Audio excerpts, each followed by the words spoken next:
Bienvenue sur Cœur de Trailer, le podcast qui t'aide à courir mieux, plus loin, plus longtemps et toujours avec plaisir. Je suis Barbara, coach diplômée et fondatrice de To Believe Coaching. Passionnée de développement personnel, de yoga, mais surtout de trail running, j'aide les sportifs à atteindre un équilibre entre performance et bien-être. À travers ce podcast, je souhaite partager avec toi mes connaissances et mes expériences de coach professionnel, mais aussi de traileuse, pour que tu puisses progresser en course, tout en prenant soin de ton corps et de ton esprit.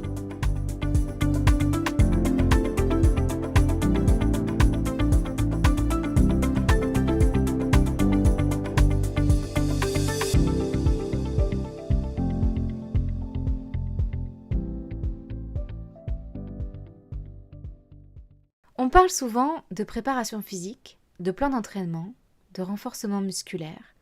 Mais si on devait choisir un facteur qui fait toute la différence dans le trail, surtout le trail long et l'ultra-endurance, c'est la préparation mentale, la résilience mentale. Aujourd'hui, dans cet épisode 13 de Cœur de Trailer, on va voir comment développer une mentalité de gagnant. Pourquoi le mental fait la différence en trail et comment, par transversalité, ça se répercute dans sa vie de tous les jours. On l'a vu ces dernières semaines, on a des athlètes de haut niveau, des athlètes professionnels dans le trail qui font des choses exceptionnelles. Mathieu Blanchard dans le Grand Nord, affrontant des conditions extrêmes, prouvant que la résilience mentale est plus forte que tout, même plus forte que la douleur, plus forte que le froid. On a aussi ce fameux rappeur qui exécute son défi de 24 heures sur un tapis de course, ce qui illustre vraiment l'importance de la préparation psychologique dans les défis de longue durée.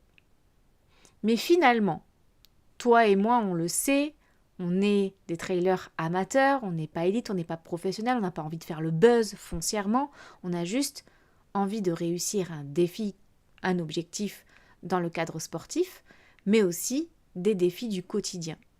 Parce que c'est ça la vie d'un trailer amateur, c'est de relever les défis du quotidien. Alors, est-ce qu'il ne serait pas aussi important de cultiver sa force mentale pour relever ces défis du quotidien ? Tu es peut-être débutant en préparant ton premier 10 km, ton premier semi ou ton premier marathon. Ou alors, tu te fais violence pour chaque séance de fractionné. Ces défis, c'est aussi significatif que des exploits comme aller faire 660 km dans des montagnes suisses. C'est autant un exploit pour ton mental. Parce que tu décides de continuer. Tu décides de ne rien lâcher. Et c'est ça la résilience mentale. Et c'est pas un don inné, c'est une compétence. C'est une capacité qui peut se développer. Elle ne sert pas qu'en trail, je te l'ai dit, elle est applicable dans ton quotidien, au travail, en famille, face aux épreuves de la vie aussi. Dans cet épisode, nous allons donc explorer les 3 piliers fondamentaux de la résilience mentale, mais surtout, comment les entraîner pour progresser. Les 3 piliers de la résilience mentale vont tourner autour de l'acceptation, évidemment. Ça fait partie d'un des piliers de la résilience, accepter l'inconfort. Il va y avoir également l'anticipation et l'adaptation, voire même l'adaptabilité, puisque ça doit être une capacité à développer.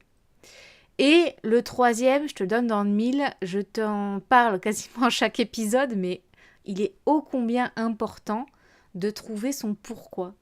La motivation intrinsèque, le sens que tu donnes aux choses, le plaisir que tu vas y prendre en dépend. Et donc si tu prends du plaisir, si ça a un sens pour toi et si ça t'appartient intrinsèquement, c'est plus facile d'accepter l'inconfort et derrière, il est plus facile d'anticiper et de s'adapter. Donc les 3 piliers de la résilience mentale sont vraiment interdépendants. On va commencer cet épisode par l'acceptation de l'inconfort, apprendre à gérer la difficulté. Parlons d'un sujet qui concerne absolument tout le monde en trail. plus ou moins selon si tu as fait du renforcement musculaire et de la prévention des blessures, mais à un moment donné, dans le trail, ça arrive. La douleur, la fatigue et l'inconfort. Ce moment, tu sais, où ton corps te hurle d'arrêter, où chaque montée semble interminable et quand on te dit « T'inquiète pas, ça va descendre », tu te dis « C'est même pire, ferme-la ». Quand tu croises quelqu'un, t'as vraiment pas envie qu'on te dise « Bientôt la descente ». Donc là, ton mental, il peut vaciller. Tu peux avoir envie de jeter l'éponge, et cette envie-là, elle va devenir de plus en plus forte à mesure que tu vas continuer de pratiquer, d'atteindre la ligne d'arrivée. Donc tu l'as sûrement déjà vécu si tu es un trailer expérimenté ou intermédiaire. Si tu n'es pas encore un trailer expérimenté, que tu débutes dans ce milieu-là, sache que ça va t'arriver et je suppose que de toute façon tu l'as déjà vécu à l'entraînement. Peut-être lors d'un entraînement difficile, peut-être sous la pluie, peut-être en étant fatigué après une longue journée de boulot, peut-être en ayant mal mangé juste avant. Ou si tu es un trailer expérimenté, ça aurait pu être pendant une course, pendant, je sais pas moi, à mi-parcours. Je crois qu'on s'est tous demandé un jour, mais qu'est-ce que je fous là? Pourquoi j'ai payé pour ça? Et la réponse qu'on donne depuis cette fameuse vidéo qui est sortie sur les réseaux et puis à la télé, je ne sais plus comment s'appelle cette série, mais t'as payé pour ça? Et tu vas avoir un t-shirt. Oui, t'as payé pour ça. Tu vas avoir juste un t-shirt. Et encore maintenant, de toute façon, t'as plus de goodies. Donc, t'auras juste ton dossard, les yeux pour pleurer. Et oui, tu vas te demander 12 000 fois qu'est-ce que tu fous là. Donc, peut-être que tu as déjà expérimenté ça. Peut-être que tu expérimentes ça régulièrement dans ta vie de tous les jours.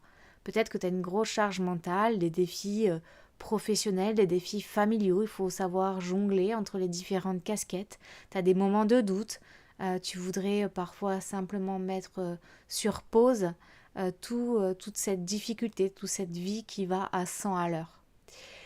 Mais voilà, il y a une vérité essentielle, c'est que, et spoiler alerte, je ne vais te donner aucun tips pour ça, c'est que l'inconfort, ça fait partie du jeu. L'inconfort fait partie de ta vie. Pas que du trail, pas que du sport. L'inconfort fait partie du jeu. Il est inévitable. Et ce qui fait la différence entre ceux qui progressent et ceux qui échouent ou qui abandonnent, c'est leur capacité à accepter cette souffrance et à la gérer, à avancer malgré elle. D'ailleurs, en développement personnel, quand on fait du coaching, quand on fait un accompagnement en thérapie, souvent la personne nous dit qu'elle souffre, mais elle ne veut pas réellement changer, parce que c'est plus inconfortable pour elle de changer que de continuer à souffrir. Donc on voit bien que l'inconfort, ça fait partie du jeu, et que pour quitter cette zone de confort dans laquelle on est, c'est pas forcément la souffrance qui va nous permettre d'y arriver. Et là, on en revient à ce que je disais tout à l'heure par rapport à sa motivation intrinsèque, le sens qu'on donne aux choses. Donc, l'inconfort fait partie du jeu, il est inévitable, c'est ta capacité à accepter la souffrance, à la gérer, mais surtout à avancer malgré elle, qui va faire que tu vas progresser. Notre cerveau, il n'est pas programmé pour être dans une situation d'inconfort, sortir de ta zone d'habitude. Il est là pour éviter la douleur. Il est là pour éviter l'effort. Il est là pour te maintenir dans une sorte de sécurité. Une sécurité qui est parfois, on va dire, pas évidente, puisque comme je te le disais tout à l'heure, il va préférer que tu sois dans une souffrance plutôt que d'être dans un inconfort de changement.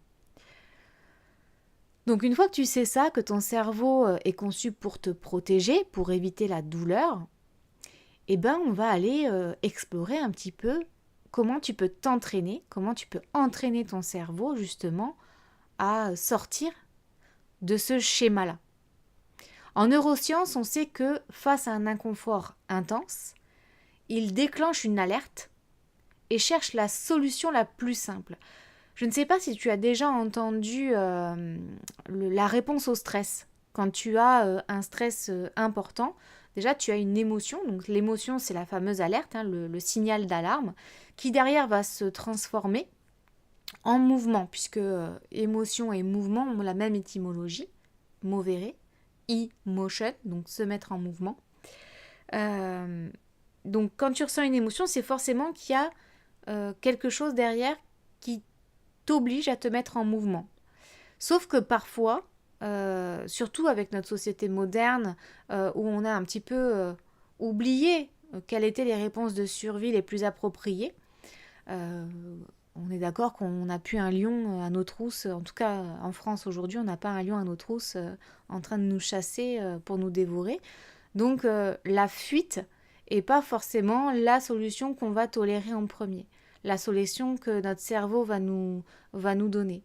Mais elle fait partie des solutions de la gestion du stress. On va fuir. Alors on va fuir peut-être physiquement, mais peut-être émotionnellement ou intellectuellement. Mais on peut aussi se figer ou on peut se mettre en colère, surréagir. Mais dans l'absolu, la plupart du temps, la réponse la plus simple, la solution la plus adaptée quand il y a un signal d'alerte suite à un inconfort intense, c'est de fuir. Et là, dans la fuite, comme je t'ai dit tout à l'heure, ça peut être une fuite émotionnelle, une fuite intellectuelle ou une fuite physique. Donc c'est ce qui explique pourquoi, dès qu'on se sent fatigué, le premier réflexe qu'on a, c'est de ralentir, c'est de procrastiner, c'est de chercher une excuse pour s'arrêter. Alors, c'est pas vrai tout le temps, puisque parfois, quand on procrastine, quand on se cherche des excuses, c'est aussi parce qu'on a des croyances ou des drivers, j'appelle ça des drivers, parce que j'aime pas utiliser le terme croyance limitante, mais on a des drivers de perfection. Et souvent, les perfectionnistes ne savent pas faire quelque chose sans le faire parfaitement. Du coup, ils procrastinent parce qu'ils se disent « je le ferai demain ». Ils cherchent 12 000 excuses pour pas faire cette chose-là parce qu'ils savent qu'ils ne vont pas forcément la faire parfaitement et du coup, ils préfèrent repousser. Ça peut. Il y a des contre-exemples, mais ça peut. Donc, quand tu te sens fatigué, ton premier réflexe, c'est de ralentir, c'est de procrastiner, c'est de te chercher des excuses. On le voit pour les personnes sédentaires qui, quand elles rentrent du travail, s'assoient dans le canapé et une fois que tu es assis dans le canapé, c'est fini, tu n'en sors plus, tu ne fais pas ta séance journalière. Donc encore une fois, aujourd'hui dans ce podcast, je fais des grandes généralités, ça manque certainement de nuances, même si j'essaye d'apporter quelques exemples et contre-exemples. Tout le monde n'est pas comme ça, tout le monde ne fait pas ça, ce n'est pas que dans cette situation-là que ça se passe comme ça, mais dans une grande généralité, ceci peut expliquer cela. Cependant, une fois qu'on a déterminé que notre cerveau, il est là pour nous faire éviter la douleur, pour nous protéger, que sa réaction la plus simple à l'inconfort, c'est la fuite, émotionnelle, physique ou intellectuelle, à ce moment-là, on peut se dire « Ok, si je sais que je vais réagir comme ça, alors je peux entraîner mon cerveau à changer la réponse automatique. Si j'en ai conscience, je peux mettre des actions en place pour éviter cette conséquence-là. » Mais ça veut dire changer. Ça veut dire se mettre dans un certain inconfort, dans un certain inconnu. Et donc, il va falloir lutter.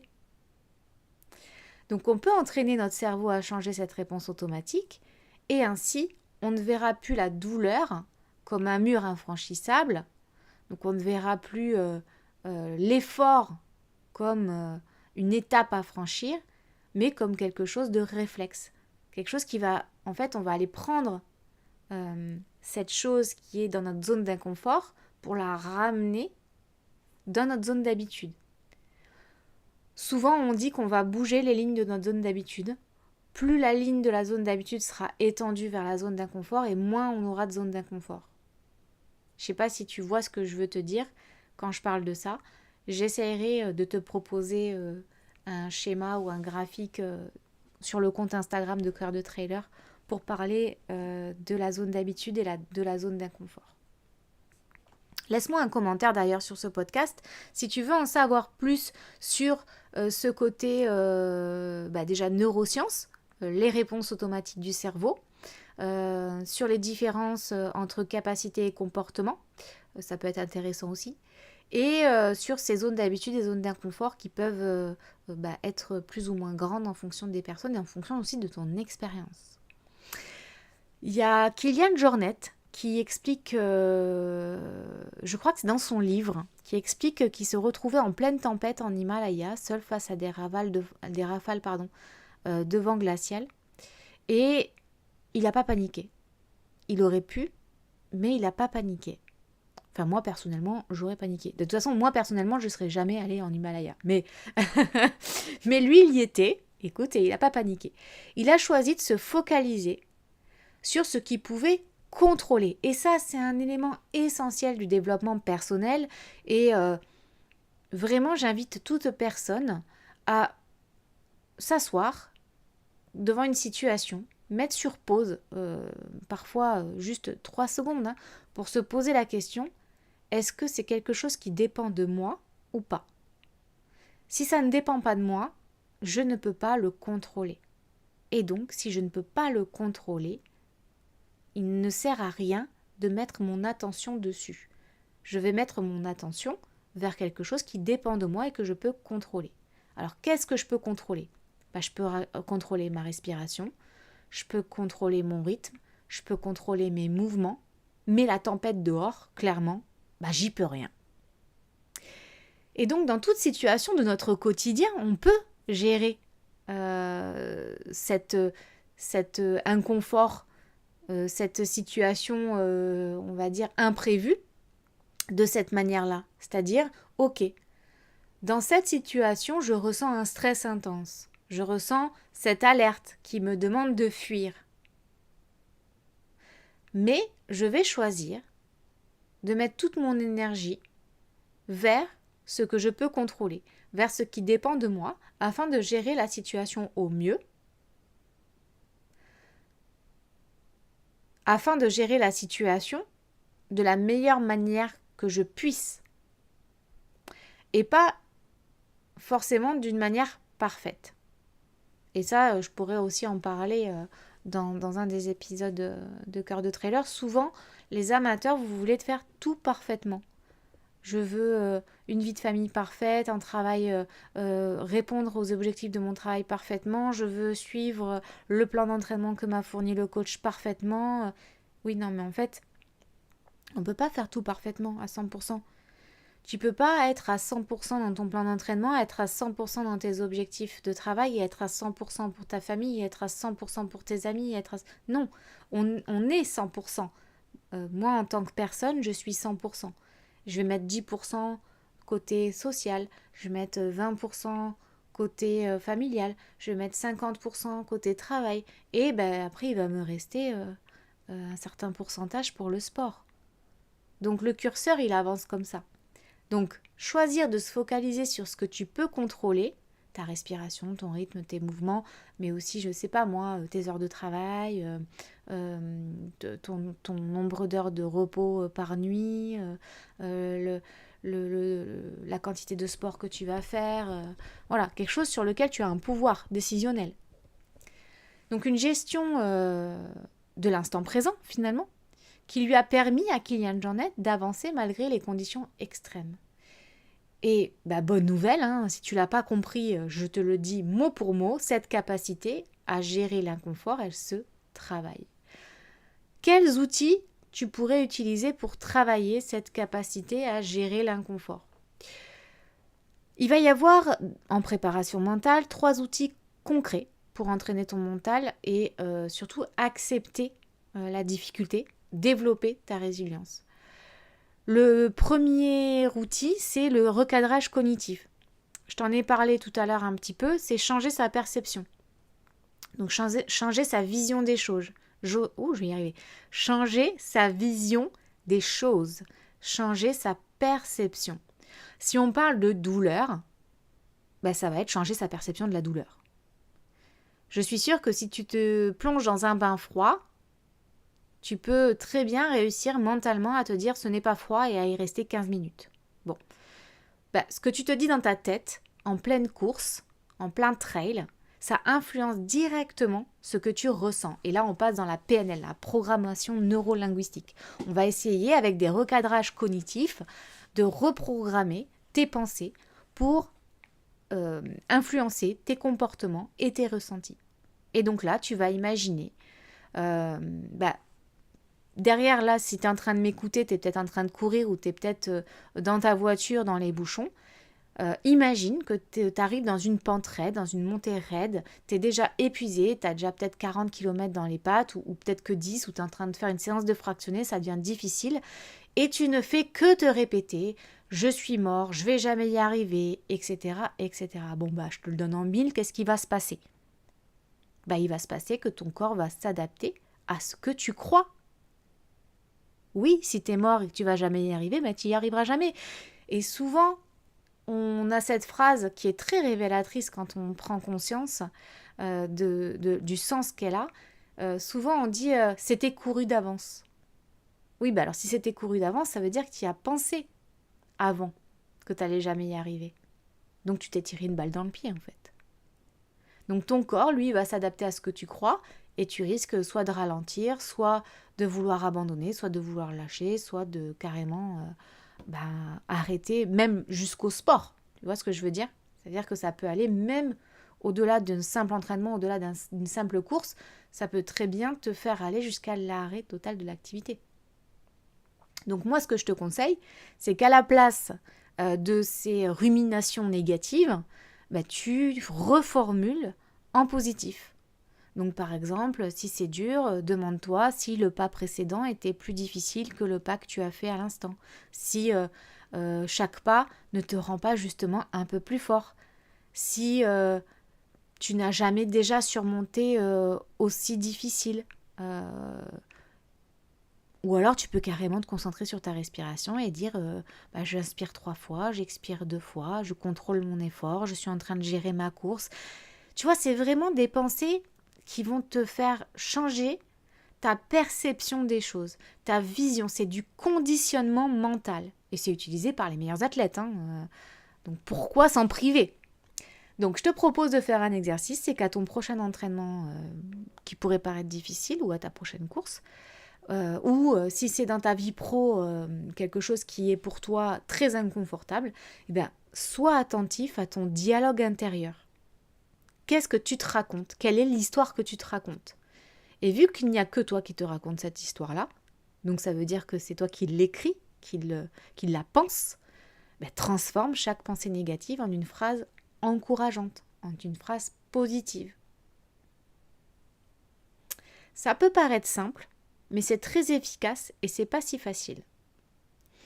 Le deuxième outil concret pour travailler ta résilience mentale, pour vraiment t'entraîner à accepter la difficulté, ça va être de te concentrer sur l'instant présent.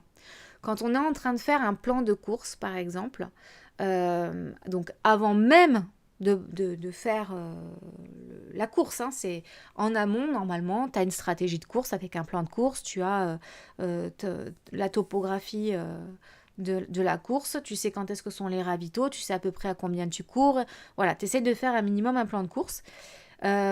Normalement, tu fractionnes ton plan de course en fonction de la difficulté.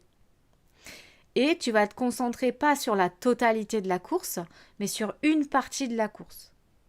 Et ça, après, ça va te permettre de le reproduire en situation réelle. Donc, quand une course devient difficile, le pire ennemi, c'est le mental.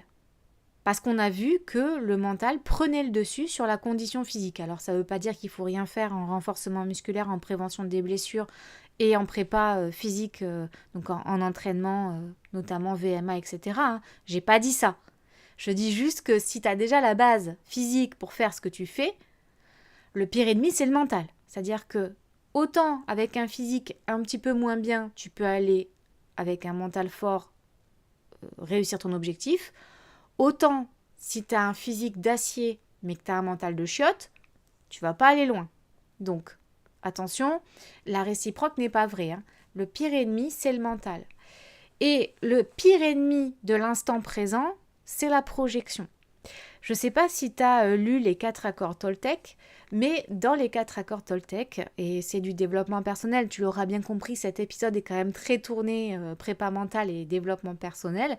C'est d'ailleurs pour ça que je suis aussi loquace et je pense que cet épisode va durer un petit peu plus que 35 minutes. J'espère que tu es parti pour une sortie longue ou que les boucherons seront importants.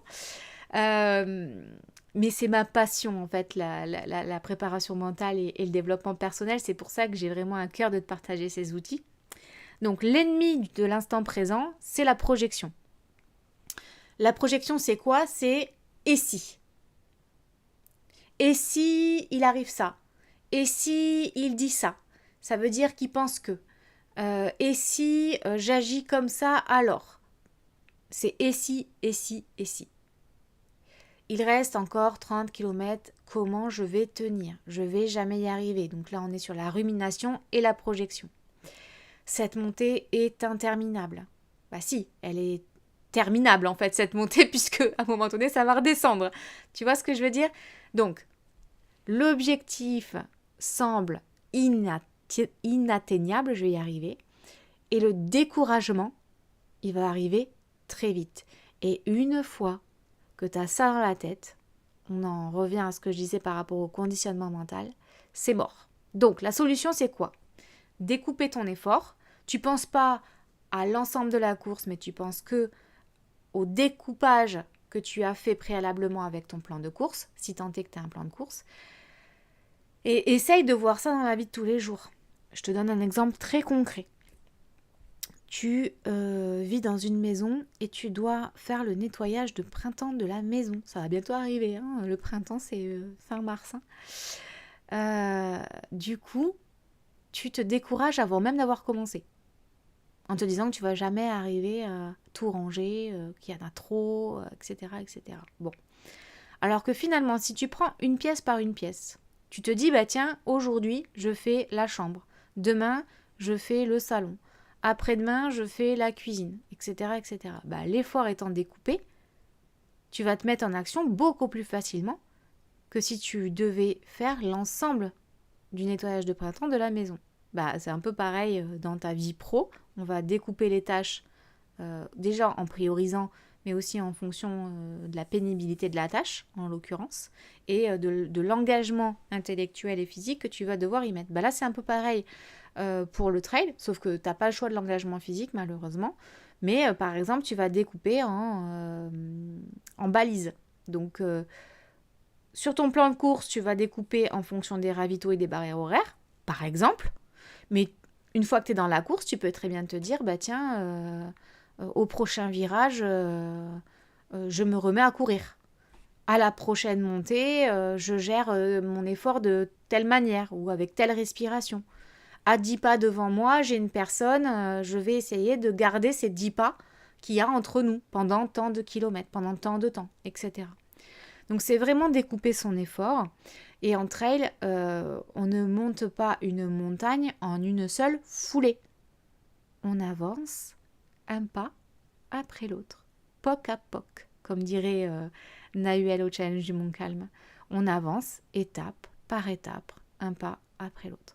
Donc, un exercice que tu peux faire pour te concentrer sur l'instant présent et fractionner ta difficulté, c'est sur une prochaine sortie longue, sur une course préparatoire, ou même dans ta vie de tous les jours, si tu as vraiment envie de travailler cet exercice dans ton milieu pro, dans ton milieu familial, etc., tu te concentres sur, par exemple, les 5 prochaines minutes.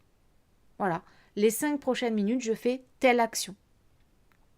Et d'ailleurs, c'est quelque chose qui marche très bien quand on n'est pas motivé. Quand on n'est pas motivé, tu ne te poses pas la question, tu commences à faire l'activité pour laquelle tu n'es pas motivé pendant 5 minutes. Et tu vas voir qu'au final, tu vas durer une demi-heure. Donc ça, c'était un autre petit tips. Troisième outil concret pour entraîner ton mental et accepter la difficulté, ça va être la respiration. J'ai l'impression d'avoir des outils complètement banals et simples, mais la respiration, c'est la vie. C'est ce qui permet d'être en vie, c'est ce qui te permet soit de t'exciter et d'activer le système nerveux orthosympathique et d'aller à fond, d'être motivé, etc. Et ça te permet aussi de te calmer, de ralentir, de relâcher la pression et d'activer ton système parasympathique. Donc la respiration permet de contrôler le système nerveux central. Et donc c'est un levier puissant contre le stress. Et le stress, on l'a vu tout à l'heure, c'est de l'inconfort. Et donc on va avoir tendance à fuir ce stress, que ce soit intellectuellement, émotionnellement ou physiquement. Donc quand tu es en difficulté, ton souffle, il va s'accélérer. Ton cœur, il va s'emballer. Ce sont des réponses physiologiques à une alerte. Et tu peux paniquer. Tu peux paniquer ou ruminer ou te projeter, etc., etc. Respirer consciemment, c'est reprendre le contrôle de ton corps et de ton mental. Comme je te l'ai dit tout à l'heure, tu vas activer le système nerveux central. Et le système nerveux central, c'est la réponse somatique de ton corps. Donc ça veut dire que ton cerveau n'est pas maître de la réponse. Donc si tu utilises ce système nerveux central pour influer ton cerveau, c'est par la respiration. Donc la technique simple que tu peux utiliser en course, c'est la cohérence cardiaque. Là, je t'inviterai à aller voir des méthodes ou des vidéos sur la cohérence cardiaque, notamment sur YouTube. Tu as aussi la méthode Wim Hof. Tu sais, c'est ce type-là qui fait de l'inspiration profonde et de l'expiration relâchée, répétée plusieurs fois, souvent dans des eaux glacées. Et tu as aussi une règle qui s'appelle la respire, relâche, répète. Les 3 R, les 3 grandes en fait respirations profondes. Ça c'est pareil, je t'inviterai à aller voir les différents types de respiration. D'ailleurs, j'ai fait un e-book il y a 1 an ou 2, un breathwork. En fait, c'est un e-book qui est avec 7 méthodes de respiration magiques. Éventuellement, si tu veux que je te le mette en ligne, je pourrais te le mettre sur mon site internet. Tu pourras le télécharger à petit prix. Vraiment, c'est juste pour te permettre d'y avoir accès.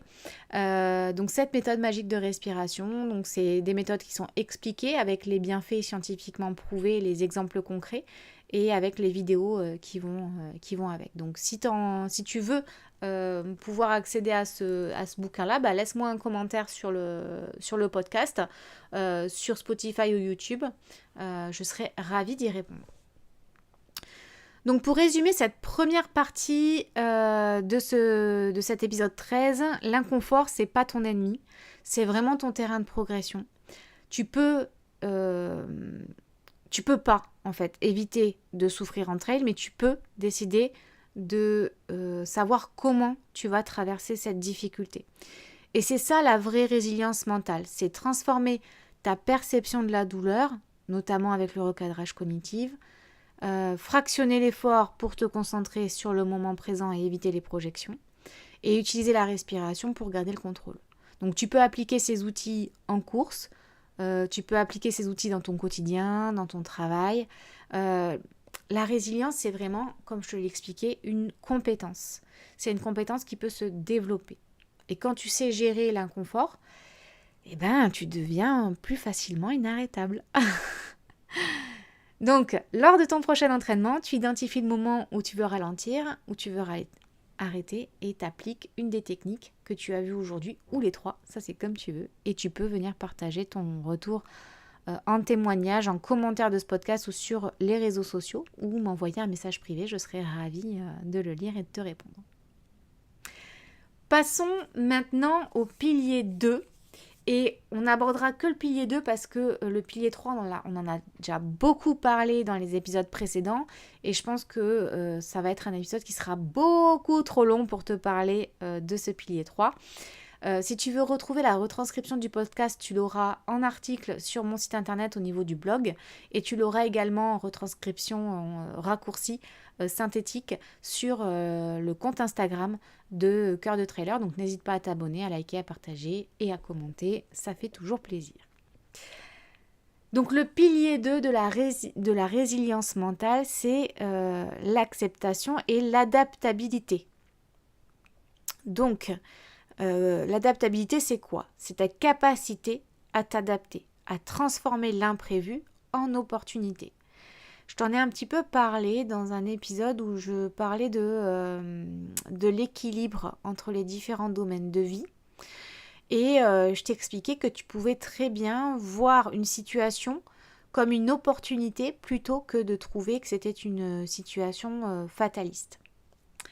Donc si tu fais du trail, tu sais qu'il y a rarement les choses qui se passent comme prévu. D'ailleurs, souvent, ça ne se passe pas comme prévu. La météo est variable. Ça peut même varier dans la même journée, surtout en montagne. Les ravitaux, sur le papier, tu pensais avoir des bananes et des oranges et finalement tu n'en as pas. Donc il peut manquer ce dont tu as besoin. Et tu peux te faire une blessure en pleine préparation.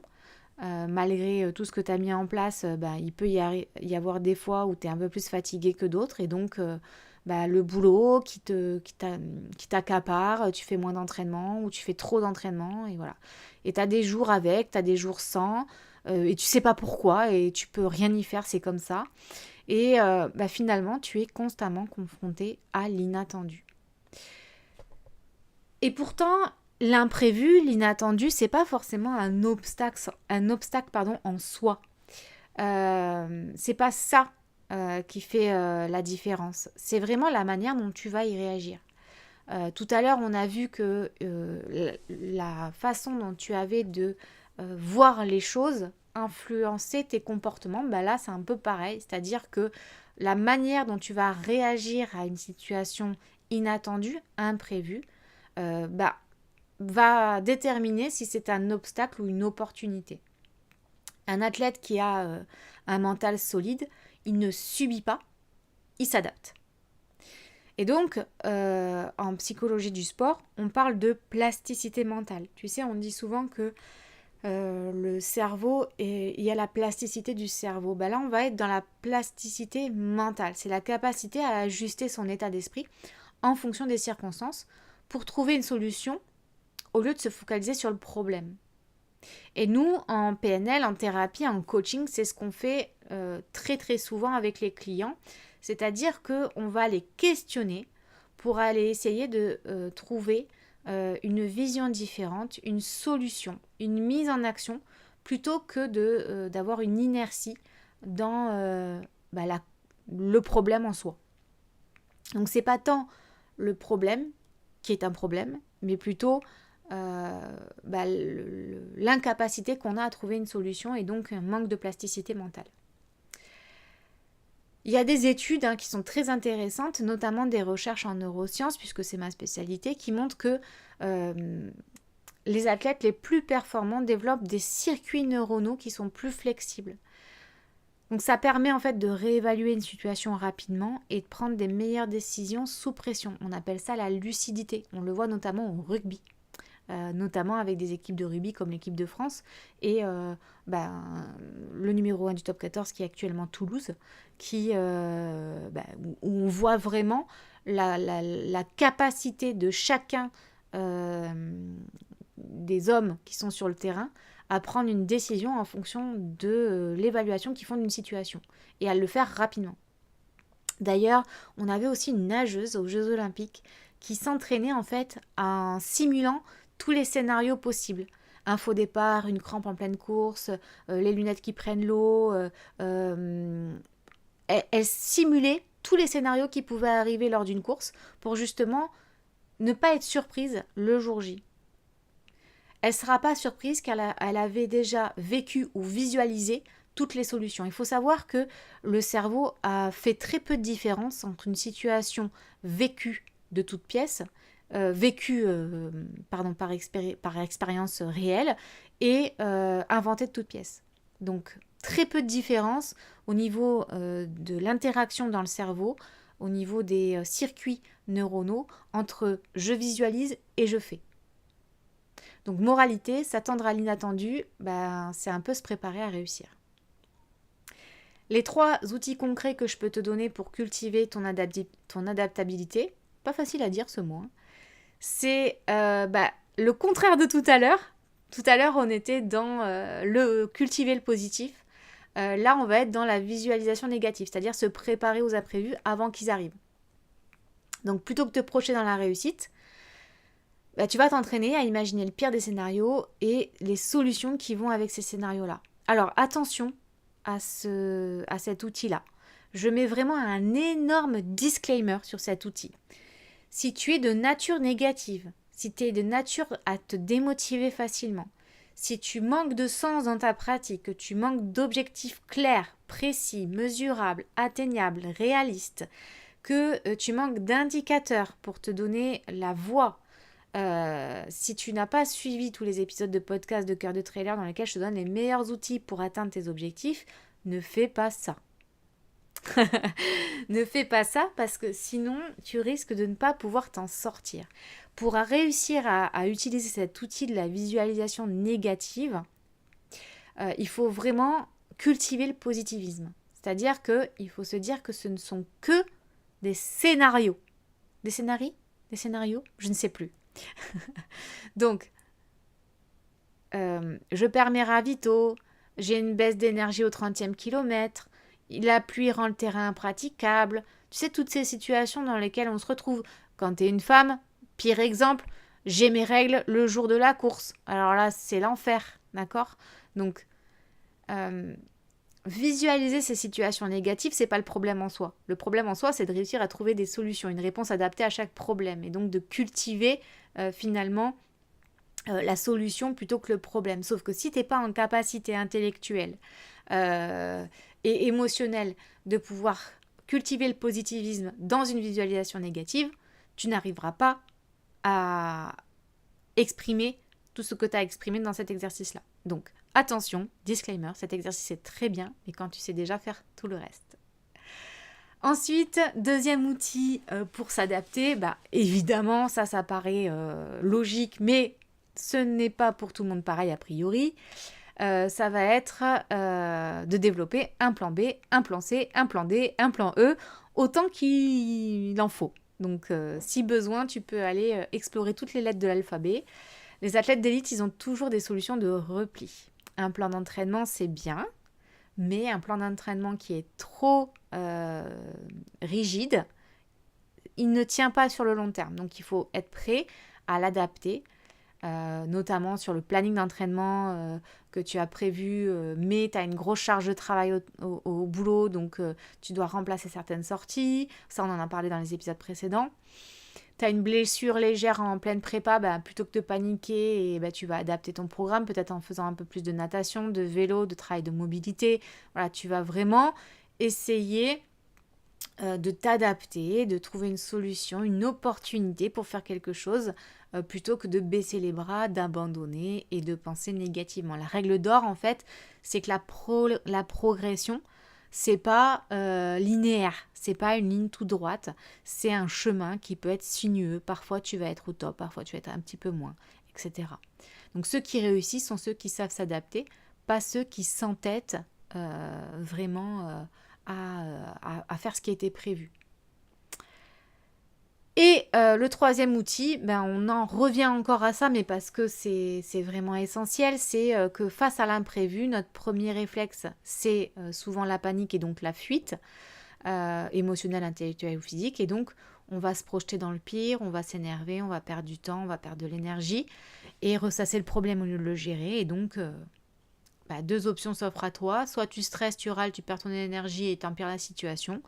Soit tu respires, t'analyses calmement, tu trouves une solution et tu te concentres sur ce que tu peux contrôler, ce qui dépend de toi et le moment présent. Donc, gérer l'imprévu sans stress, c'est transformer les situations, les imprévus, les inattendus en opportunités d'apprentissage au lieu de le subir. Tu peux voir aussi les échecs comme une opportunité d'apprendre et donc derrière de monter en compétence, en expérience pour que la prochaine fois ça ne se refasse pas comme ça. Donc, fais de l'imprévu un allié, pas un ennemi, parce que la qualité essentielle pour gérer les aléas du trail, c'est l'adaptabilité. Et pas que dans le trail, puisque dans la vie quotidienne, c'est comme ça aussi. Donc visualise les obstacles à l'avance si tu en as la capacité. Si tu es OK pour rester dans le positivisme. Et toujours un plan B ou un plan C. Et reste dans l'instant présent en respirant. Respire. Respire, c'est vital. Respire, c'est ce qui t'apporte de l'oxygène dans ton cerveau et c'est ce qui te permet derrière de créer des réponses lucides. Les meilleurs athlètes ne sont pas ceux qui suivent leur plan à la perfection, mais ceux qui s'adaptent quand parfois ça part en vrille ou il y a des imprévus. Donc, trouve une solution sans stress et partage ton expérience en commentaire. On va terminer cet épisode sur le pilier 3, la puissance du pourquoi, trouver sa source de motivation profonde. Je t'en ai déjà parlé dans les épisodes précédents de Cœur de Trailer. Et si tu es là, tu as dû certainement écouter cet épisode où je parle vraiment de donner du sens à ce que tu fais, de trouver ton pourquoi, de trouver ta motivation intrinsèque. Et je t'avais déjà parlé notamment dans l'épisode 6 de la différence qu'il y a entre la motivation et la discipline. Donc la motivation, c'est une étincelle, c'est quelque chose de primaire, c'est quelque chose de réactionnel, c'est quelque chose qui émane des émotions, alors que la discipline, ça te permet de tenir dans la durée et c'est quelque chose qui est beaucoup plus apparenté à ta capacité d'analyse. Donc ce qui alimente la discipline, c'est ta motivation intrinsèque et ton pourquoi. Donc si tu veux un moteur solide, tenir ton plan d'entraînement doit être un plaisir plus qu'une contrainte. On termine donc cet épisode 13 de Cœur de Trailer sur le pilier 3 de la résilience mentale qui est trouver son pourquoi, le lien entre motivation, émotion et mise en mouvement. Évidemment, tu peux aller écouter les épisodes précédents qui parlent de motivation, qui parlent d'équilibre de vie, qui parlent de trouver son pourquoi, pour en savoir un petit peu plus sur ce pilier fondamental de la résilience mentale. Ne t'inquiète pas, il y a un épisode qui sera entièrement consacré à la motivation. On va parler de motivation extrinsèque, de motivation intrinsèque. On va reparler encore de discipline. On va parler aussi de fixation d'objectifs. Même si j'en ai déjà pas mal parlé dans les épisodes précédents, ça ne coûte rien de faire un petit rappel. Je t'expliquerai les techniques qui vont te permettre de trouver ton pourquoi, de trouver du sens à ta pratique et de garder cette flamme, ce feu qu'il y a en toi pour la pratique du trail, une pratique saine et durable. Avoir un mental fort, ce n'est pas réservé aux élites. C'est une compétence qui se travaille, comme la VMA, comme le renforcement musculaire. Donc en appliquant les 3 piliers, accepter l'inconfort, entraîner son cerveau par la visualisation et ancrer son pourquoi, tu développeras une résilience mentale qui te servira sur les sentiers, mais aussi dans ta vie quotidienne. Alors souviens-toi, tout se joue dans les moments où tu as envie d'abandonner. C'est là que tu peux progresser. Pas en t'acharnant, mais en changeant ta façon d'aborder la difficulté. Si cet épisode t'a parlé, n'hésite pas à le partager à un ami, une amie qui veut progresser et à t'abonner pour ne rien louper dans les prochains épisodes. Et si tu as besoin d'aller plus loin, je t'accompagne si tu veux un accompagnement personnalisé pour améliorer ta préparation mentale, mais pas que, la gestion de l'effort, la progression entre elles. Tu peux venir discuter avec moi, je suis disponible en commentaire de ce podcast, dans mes messages privés ou éventuellement sur mon site internet, tu as une rubrique contact pour me faire part de ta situation et que je te réponde. Mon coaching, il est conçu pour les trailers amateurs qui veulent progresser sans se frustrer et trouver une sorte d'équilibre entre performance, plaisir et résilience mentale. Donc tu peux prendre rendez-vous aussi sur mon site internet. Rappelle-toi, ton mental, c'est ton meilleur allié, que ce soit dans les moments de doute, d'effort, même de victoire. Entraîne-le comme tu entraînes tes jambes, cultive ta résilience et transforme chaque défi en opportunité. Et surtout, continue à faire vibrer ton cœur de trailer.